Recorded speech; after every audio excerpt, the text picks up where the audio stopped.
Assalamualaikum warahmatullahi wabarakatuh. Halo teman-teman semua, apa kabar hari ini? Semoga kita selalu diberikan kesehatan ya. Baiklah, pada kesempatan hari ini, izinkan kami dari kelompok 3 yang beranggotakan saya Syifa Aulia dan 3 rekan saya yaitu Marsanda Berlianti, Hesti Ningrum, dan Muhammad Raihan ingin membahas konsep pajak penghasilan umum dan PPh 2126. Berikut adalah submateri yang akan kita bahas hari ini, yaitu yang pertama ada dasar hukum, yang kedua subjek pajak penghasilan, yang ketiga objek pajak penghasilan, yang keempat menghitung pajak penghasilan, yang kelima pengertian PPh 2126, yang keenam subjek pajak pemotong PPh 2126, yang ketujuh subjek pajak yang dipotong PPh 2126, yang kedelapan, hak dan kewajiban pemotong pajak dan wajib pajak. Yang kesembilan, objek pajak PPh 2126. Yang kesepuluh, penghasilan yang tidak dipotong PPh 2126. Dan yang terakhir yaitu tata cara perhitungan dan pelaporan PPh pasal 21. Dasar Hukum Pajak Penghasilan. Peraturan perundang-undangan yang mengatur pajak penghasilan di Indonesia adalah Undang-Undang Nomor 36 Tahun 2008, Peraturan Pemerintah, Keputusan Presiden, Keputusan Menteri Keuangan, Keputusan Direktur Jenderal Pajak maupun Surat Edaran Direktur Jenderal Pajak. Subjek pajak penghasilan. Pengertian dari subjek pajak penghasilan adalah segala sesuatu yang memiliki potensi untuk memperoleh penghasilan dan menjadi sasaran untuk dikenakan pajak penghasilan. Adapun yang menjadi subjek pajak penghasilan yang pertama, orang pribadi. Orang pribadi adalah mereka yang bertempat tinggal di Indonesia ataupun di luar Indonesia. Orang pribadi sebagai subjek pajak tidak melihat batasan umur, jenjang sosial, ekonomi, dan kebangsaan atau kewarganegaraan. Yang kedua, warisan yang belum berbagi sebagai satu kesatuan menggantikan yang berhak. Ketiga, badan. Dan yang keempat adalah bentuk usaha tetap. Dan adapun asas-asas umum yang berlaku atas subjek pajak berpenghasilan yaitu yang pertama, asas kebangsaan, yaitu wajib dalam negeri dikenakan pajak penghasilan baik yang diterima atau diperoleh dari Indonesia maupun dari luar Indonesia. Yang kedua adalah asas sumber, yang wajib pajak luar negeri dikenakan pajak hanya atas penghasilan berasal dari sumber penghasilan di Indonesia. Yang ketiga adalah asas domisili, yaitu orang pribadi menjadi subjek pajak dalam negeri maupun di luar negeri, dan orang pribadi yang bertempat atau berniat di Indonesia terhitung semenjak kehadirannya di Indonesia. Adapun jenis-jenis subjek pajak penghasilan, yang pertama adalah subjek pajak dalam negeri, dan yang kedua adalah subjek pajak dalam luar negeri. Pengecualian subjek pajak penghasilan. Menurut Pasal 3 Ayat 1 UU Nomor 36 Tahun 2008 tentang penghasilan pajak, yang tidak termasuk objek pajak dalam negeri maupun luar negeri adalah yang pertama, kantor perwakilan negara asing. Yang kedua, pejabat perwakilan diplomatik dan konsulat atau pejabat-pejabat lain dari negara asing, dan orang-orang yang diperbantukan kepada mereka yang bekerja pada dan bertempat tinggal sama-sama dengan syarat bukan warga negara Indonesia. Yang ketiga adalah organisasi internasional dengan syarat, seperti Indonesia menjadi organisasi tersebut, tidak menjalankan usaha atau kegiatan lain untuk memperoleh penghasilan dari Indonesia selain memberi pinjaman kepada pemerintah yang dananya berasal dari iuran para anggota. Yang keempat adalah pejabat-pejabat perwakilan organisasi ini. Objek pajak dalam pajak penghasilan adalah setiap tambahan kemampuan ekonomis yang diterima atau diperoleh. Tambahan ekonomis tersebut bisa berasal dari Indonesia maupun dari luar negeri yang bisa digunakan untuk konsumsi atau menambah kekayaan wajib pajak yang bersangkutan. Menurut penentuan objek PPh, terdapat beberapa pengecualian. Objek PPh tersebut dibagi ke dalam 4 kategori sebagai berikut. Yang pertama, penghasilan dari hubungan pekerjaan. Penghasilan yang bisa diperoleh melalui hubungan antara karyawan dan pihak pemberi kerja. Dalam hal ini yang dimaksud adalah gaji, honorarium, tunjangan, upah, dan selain sebagainya. Yang kedua adalah penghasilan dari kegiatan usaha. Penghasilan yang dimaksud adalah penghasilan yang diperoleh dari kegiatan usaha yang dilakukan seseorang untuk menghasilkan sebuah keuntungan, seperti misalnya kegiatan perdagangan atau suatu usaha tertentu. Yang ketiga adalah penghasilan modal. Penghasilan modal adalah penghasilan yang diterima sebagai imbalan atas modal, di mana penghasilan tersebut berupa uang, barang modal, atau kekayaan intelektual seperti bunga sebagai imbalan atas peminjaman uang, dividen sebagai imbalan atas penyertaan modal, royalti sebagai imbalan atas penggunaan hak cipta, hak paten, dan lainnya. Yang keempat adalah penghasilan lainnya. Yang dimaksud adalah sesuatu yang memenuhi konsep dasar penghasilan, namun tidak termasuk ke dalam jenis penghasilan hubungan pekerjaan, penghasilan kegiatan usaha, atau penghasilan modal. Baiklah, materi selanjutnya yaitu perhitungan PPh 21. Ragam metode perhitungan gaji karyawan ada 3 metode, yaitu yang pertama, metode gross atau gaji kotor tanpa tunjangan pajak. Nah, metode gross ini diterapkan bagi pegawai atau penerima penghasilan yang menanggung PPh 21 terutangnya sendiri. Hal ini berarti gaji pegawai tersebut belum dipotong PPh 21. Misalnya, Ardi, seorang laki-laki lajang, menerima gaji bulanan senilai 10 juta rupiah.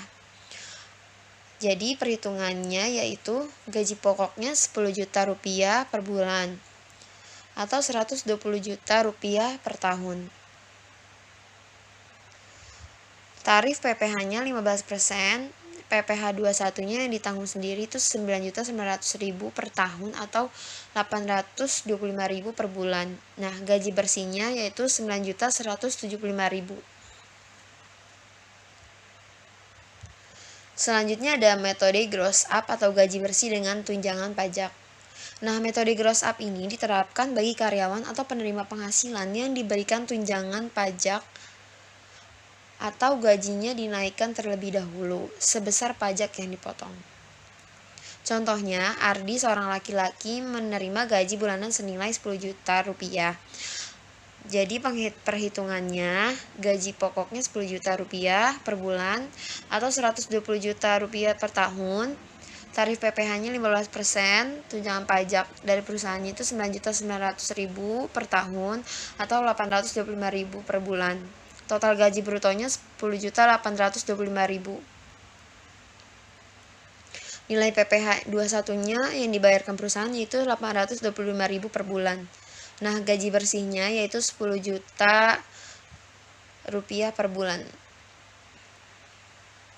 Yang terakhir itu ada metode net atau gaji bersih dengan pajak ditanggung perusahaan. Metode net ini diterapkan bagi karyawan atau penerima penghasilan yang mendapatkan gaji bersih dengan pajak yang ditanggung perusahaan.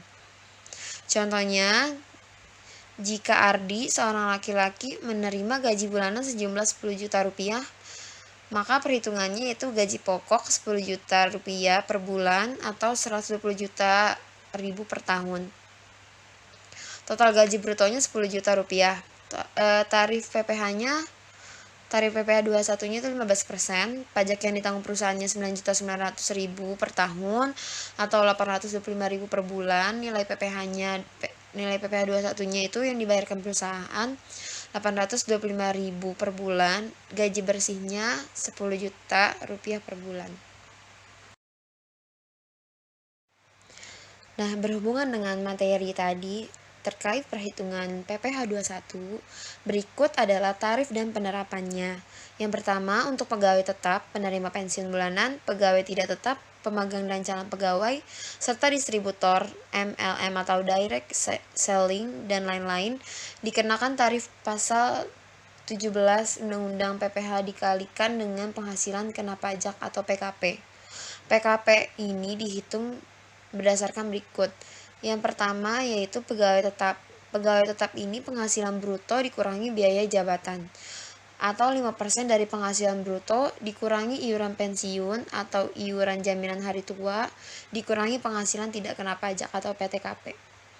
Yang kedua, penerima pensiun bulanan. Penghasilan bruto dikurangi biaya pensiun atau 5% dari penghasilan bruto, maksimal 2.400.000 setahun atau 200.000 sebulan dikurangi PTKP.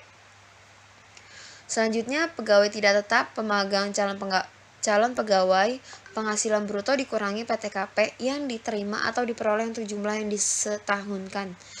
Nah, yang terakhir itu distributor, MLM atau direct selling, dan kegiatan sejenis. Penghasilan bruto tiap bulan dikurangi PTKP per bulan. Yang kedua yaitu tenaga ahli.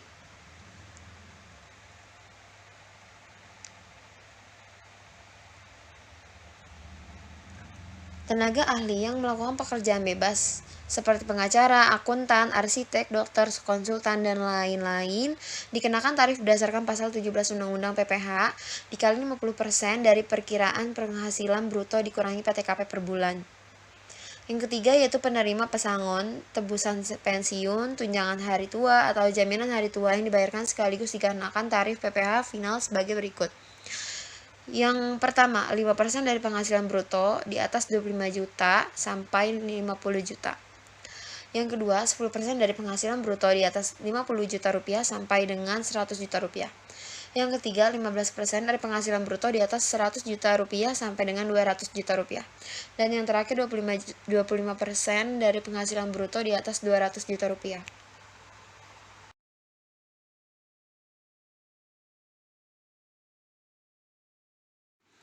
Materi berikutnya yaitu subjek pajak memotong PPH pasal 21 dan PPH pasal 26. Nah, jadi jenis PPH yang dibebankan atau dikenakan wajib pajak orang pribadi tersebut tidak dibayarkan sendiri oleh orang yang bersangkutan. Akan tetapi, jenis PPH 21 ini dipotong atau dipungut oleh perusahaan atau pemberi kerja melalui pemotongan pajak PPH pasal 21. Pihak pemotong atau perusahaan atau pemberi kerja kemudian menyetorkan atau membayarkan PPH 21 yang dipotong dari wajib pajak orang pribadi yang memperoleh penghasilan kena pajak tersebut ke kas negara. Nah, pemotong PPH pasal 21 atau 26 meliputi yang pertama, pemberi kerja yang terdiri dari 1. Orang pribadi dan badan. Yang kedua, cabang, perwakilan, atau unit dalam hal yang melakukan sebagian atau seluruh administrasi yang terkait dengan pembayaran gaji, upah, honorarium, tunjangan, dan pembayaran lain adalah cabang, perwakilan, atau unit tersebut. Selanjutnya, bendahara atau pemegang kas pemerintah, termasuk bendahara atau pemegang kas pada pemerintah pusat, termasuk institusi TNI atau Polri, pemerintah daerah, instansi atau lembaga pemerintah atau lembaga negara lainnya, dan kedutaan besar Republik Indonesia di luar negeri. C. Dana pensiun, badan penyelenggara jaminan sosial tenaga kerja, dan badan-badan lain yang membayar uang pensiun secara berkala dan tunjangan hari tua atau jaminan hari tua atau JHT. D. Orang pribadi yang melakukan kegiatan usaha atau pekerjaan bebas serta badan yang membayar 1. Honorarium, komisi, fee, atau pembayaran lain sebagai imbalan sehubungan dengan jasa yang dilakukan oleh orang pribadi dengan status subjek pajak dalam negeri. Yang kedua, honorarium, komisi, fee, atau pembayaran lain sebagai imbalan sehubungan dengan jasa yang dilakukan oleh orang pribadi dengan status subjek pajak luar negeri. Yang ketiga, honorarium, komisi, fee, atau imbalan lain kepada peserta pendidikan dan pelatihan, serta pegawai magang. Yang terakhir yaitu penyelenggara kegiatan, termasuk badan pemerintah, organisasi yang bersifat nasional dan internasional, perkumpulan, orang pribadi, serta lembaga lainnya yang menyelenggarakan kegiatan. Tapi, nggak semua pihak yang bayar uang ke karyawan atau non-karyawan diberikan kewenangan untuk memotong PPH pasal 21, pasal 26. Pihak-pihak tersebut sesuai PMK 252 atau PMK 03 208 JO per 32 atau PJ atau 219 adalah yang pertama yaitu kantor perwakilan negara asing. Yang kedua yaitu organisasi-organisasi internasional sebagaimana dimaksud dalam pasal 3 ayat 1 huruf C Undang-Undang PPH yang telah ditetapkan oleh Menteri Keuangan. Yang terakhir, pemberi kerja orang pribadi yang tidak melakukan kegiatan usaha atau pekerjaan bebas. Materi selanjutnya yaitu tentang pengertian PPh pasal 21 dan PPh pasal 26. Untuk yang pertama yaitu pengertian PPh pasal 21. Nah, PPh pasal 21 ini adalah pajak yang dikenakan atas penghasilan berupa gaji, upah, honorarium, tunjangan, dan pembayaran lain dengan nama apapun sehubungan dengan pekerjaan atau jabatan atau sebagai imbalan atas jasa. Yang kedua yaitu pengertian PPh pasal 26. PPh pasal 26 adalah pajak yang dikenakan atas penghasilan yang diterima wajib pajak luar negeri dari Indonesia selain bentuk usaha tetap atau BUT dari badan pemerintah. Subjek pajak dalam negeri, penyelenggara kegiatan, BUT, perwakilan perusahaan luar negeri. Nah, perbedaan antara PPh pasal 21 dengan PPh pasal 26 yaitu terletak pada subjek yang dipotong. Yaitu, jika PPh 21 diperuntukkan bagi wajib pajak pribadi dalam negeri, nah, untuk PPh pasal 26 itu dikenakan pada wajib pajak pribadi luar negeri atau WNA atau warga negara asing. Nah, selanjutnya subjek yang dikenakan untuk PPh pasal 26 ini adalah yang pertama, pengoperasian usaha di Indonesia.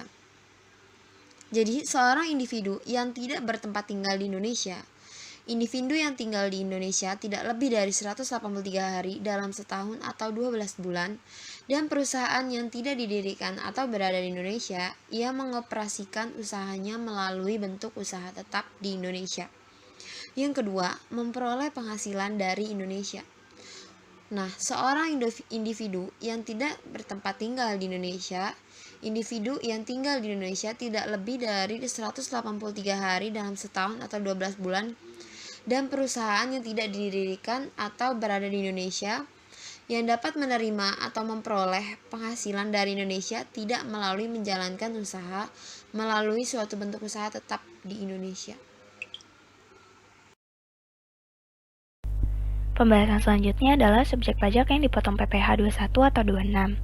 Subjek pajak yang dipotong PPh pasal 21 atau pasal 26 adalah orang pribadi yang menerima atau memperoleh penghasilan sehubungan dengan pekerjaan, jabatan, jasa, atau kegiatan. Penerima penghasilan yang dipotong PPh 21 atau pasal 26 adalah orang pribadi yang merupakan 1. Pegawai, 2. Penerima uang pesangon, pensiun atau uang manfaat pensiun, tunjangan hari tua atau jaminan hari tua termasuk ahli warisnya. 3. Bukan pegawai yang menerima atau memperoleh penghasilan sehubungan dengan pemberian jasa, seperti A. Tenaga ahli yang melakukan pekerjaan bebas yang terdiri dari pengacara, akuntan, arsitek, dokter, konsultan, notaris, penilai, dan aktuaris. B. Pemain musik, pembawa acara, penyanyi, pelawak, bintang film, bintang sinetron, bintang iklan, sutradara, kru film, fotomodel, peragawan atau peragawati, pemain drama, penari, pemahat, pelukis, dan seniman lainnya. C. Olahragawan. D. Penasihat, pengajar, pelatih, penceramah, penyuluh, dan moderator. E. Pengarang, peneliti, dan penerjemah. F. Pemberi jasa dalam segala bidang termasuk teknik komputer dan sistem aplikasinya, telekomunikasi, elektronika, fotografi, ekonomi, dan sosial, serta pemberi jasa kepada suatu kepanitiaan. G. Agen iklan. H. Pengawas atau pengelola proyek. I. Pembawa pesanan atau yang menemukan langganan atau yang menjadi perantara. J. Petugas penjajah barang dagangan. K. Petugas dinas luar asuransi dan atau distributor perusahaan multi-level marketing atau direct selling dan kegiatan sejenis lainnya. Kemudian yang keempat ada anggota Dewan Komisaris atau Dewan Pengawas yang tidak merangkap sebagai pegawai tetap pada perusahaan yang sama. 5. Mantan pegawai. Dan yang terakhir, peserta kegiatan yang menerima atau memperoleh penghasilan sehubungan dengan keikutsertaannya dalam suatu kegiatan, antara lain A. Peserta perlombaan dalam segala bidang, antara lain perlombaan olahraga, seni, ketangkasan, ilmu pengetahuan, teknologi, dan perlombaan lainnya. B. Peserta rapat, konferensi, sidang, pertemuan, atau kunjungan kerja. C. Peserta atau anggota dalam suatu kepanitiaan sebagai penyelenggara kegiatan tertentu. D. Peserta pendidikan dan pelatihan. Dan yang terakhir, peserta kegiatan lainnya. Pembahasan selanjutnya adalah hak dan kewajiban pemotong pajak dan wajib pajak. Hak dan kewajiban pemotong PPh 2126 yaitu yang pertama, pemotong PPh pasal 2126 wajib mendaftarkan diri ke kantor pelayanan pajak sesuai dengan ketentuan peraturan perundang-undangan perpajakan. Yang kedua, pemotong wajib menghitung, memotong, menyetorkan, dan melaporkan PPh yang terutang untuk setiap bulan kalender. Yang ketiga, pemotong wajib membuat catatan atau kertas kerja perhitungan PPh untuk masing-masing penerima penghasilan dan wajib menyimpan catatan atau kertas kerja perhitungan tersebut sesuai dengan ketentuan peraturan perundang-undangan perpajakan meskipun jumlah pajak yang dipotong pada bulan yang bersangkutan nihil. Yang keempat, dalam suatu bulan terjadi kelebihan penyetoran pajak atas PPh pasal 2126 yang terutang, kelebihan penyetoran tersebut dapat diperhitungkan dengan PPh terutang pada bulan berikutnya melalui surat pemberitahuan massa. Yang kelima, pemotong PPh pasal 21 atau pasal 26 harus memberikan bukti pemotongan PPh atas penghasilan yang diterima atau diperoleh pegawai tetap atau penerima pensiun berkala paling lama 1 bulan setelah tahun kalender berakhir. Yang keenam, dalam hal pegawai tetap berhenti bekerja sebelum bulan Desember, bukti pemotongan PPh pasal 21 harus diberikan paling lama 1 bulan setelah yang bersangkutan berhenti bekerja. Yang ketujuh, pemotong PPh pasal 21 atau pasal 26 harus memberikan bukti pemotongan PPh atas pemotongan PPh selain pegawai tetap dan penerima pensiun berkala setiap kali melakukan pemotongan.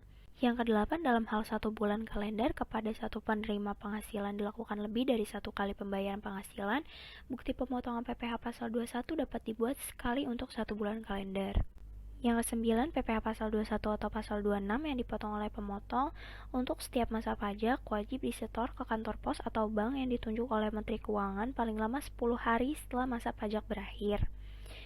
Yang ke-10, pemotong PPh pasal 21 atau pasal 26 wajib melaporkan pemotongan dan penyetoran untuk setiap masa pajak yang dilakukan melalui penyampaian surat pemberitahuan massa ke kantor pelayanan pajak tanpa pemotongan paling lama 20 hari setelah masa pajak berakhir. Dan yang terakhir, dalam hal tanggal jatuh tempo penyetoran PPh pasal 21 dan batas waktu pelaporan PPh pasal 21 bertepatan dengan hari libur, termasuk hari Sabtu atau hari libur nasional, penyetoran pelaporan PPh pasal 2126 dapat dilakukan pada hari kerja berikutnya. Sedangkan hak dan kewajiban wajib pajak penghasilan 2126 yaitu pegawai penerima pensiun berkala serta bukan pegawai wajib membuat surat pernyataan yang berisi jumlah tanggungan keluarga pada awal tahun kalender atau pada saat mulai menjadi subjek pajak dalam negeri sebagai dasar penentuan PTKP dan wajib menyerahkannya kepada pemotong PPh pasal 21 atau 26 pada saat mulai bekerja atau mulai pensiun.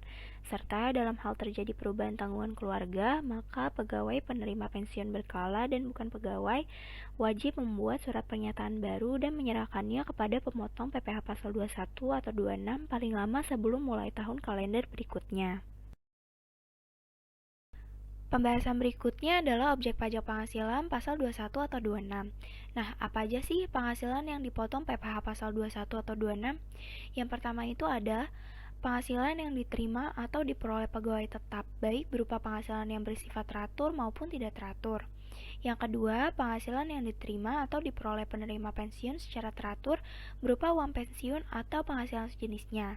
Yang ketiga, penghasilan berupa uang pesangon, uang manfaat pensiun, tunjangan hari tua atau jaminan hari tua yang dibayarkan sekaligus yang pembayarannya melewati jangka waktu 2 tahun sejak pegawai berhenti kerja. Yang keempat, penghasilan pegawai tidak tetap atau tenaga kerja lepas berupa upah harian, upah mingguan, upah satuan, upah borongan, atau upah yang dibayarkan secara bulanan. Yang kelima, imbalan kepada bukan pegawai, antara lain berupa honorarium, komisi, fee, dan imbalan sejenisnya dengan nama dan dalam bentuk apapun sebagai imbalan sehubungan jasa yang dilakukan. Yang keenam, imbalan kepada peserta kegiatan, antara lain berupa uang saku, uang representasi, uang rapat, honorarium, hadiah, atau penghargaan dengan nama dan dalam bentuk apapun, dan imbalan sejenis dengan nama apapun. Yang ketujuh adalah penghasilan berupa honorarium atau imbalan yang bersifat tidak teratur yang diterima atau diperoleh anggota Dewan Komisaris atau Dewan Pengawas yang tidak merangkap sebagai pegawai tetap pada perusahaan yang sama. Yang kedelapan, penghasilan berupa jasa produksi, tantiem, gratifikasi, bonus, atau imbalan lain yang bersifat tidak teratur yang diterima atau diperoleh mantan pegawai Dan yang terakhir, penghasilan berupa penarikan dana pensiun oleh peserta program pensiun yang masih berstatus sebagai pegawai dari dana pensiun yang pendiriannya telah disahkan oleh Menteri Keuangan. Pada materi selanjutnya adalah menurut definisi penghasilan pasal 21 PPh 21, diketahui bahwa apabila sudah memperoleh atau menerima suatu penghasilan, maka wajib pajak orang pribadi perlu membayar pajak PPh 21. Dan terdapat penghasilan tidak dipotong PPh 21. Adapun penerima penghasilan yang tidak akan dipotong PPh 21 yaitu sebagai berikut. Yang pertama, penerima penghasilan adalah seorang pejabat perwakilan diplomat dan konsulat dari negara asing.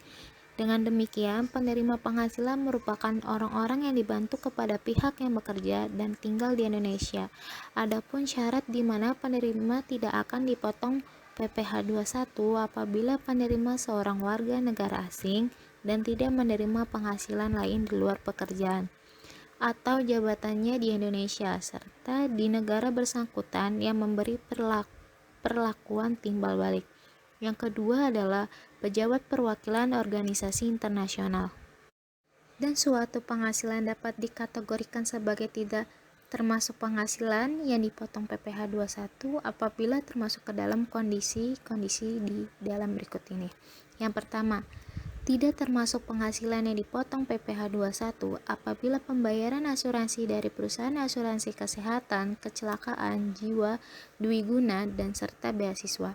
Yang kedua, tidak termasuk penghasilan dipotong PPh 21 apabila penerima dalam bentuk natura dan dalam bentuk apapun yang diberikan wajib pajak atau pemerintah kecuali diberikan oleh bukan wajib pajak selain pemerintah, atau wajib pajak yang dikenakan PPh final dan dikenakan PPh berdasarkan norma perhitungan khusus. Yang ketiga, tidak termasuk penghasilan yang dipotong PPh 21 apabila iuran pensiunan, iuran jaminan hari tua kepada badan penyelenggara jam sostek yang dibayar oleh pemberi kerja. Yang keempat, tidak termasuk penghasilan yang dipotong PPh 21 apabila zakat yang diterima oleh orang pribadi yang berhak dari badan atau lembaga amal zakat yang disahkan atau dibentuk pemerintah.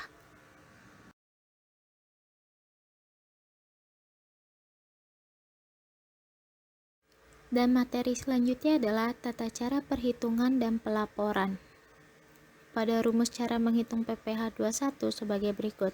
PPh 21 sama dengan tarif pajak dikalikan dalam kurung penghasilan dikurang pengurang, yang dimana bagai pihak penerima penghasilan yang belum memiliki NPWP, perhitungan dilakukan dalam mengalihkan 120% dengan total pajak yang terhutang.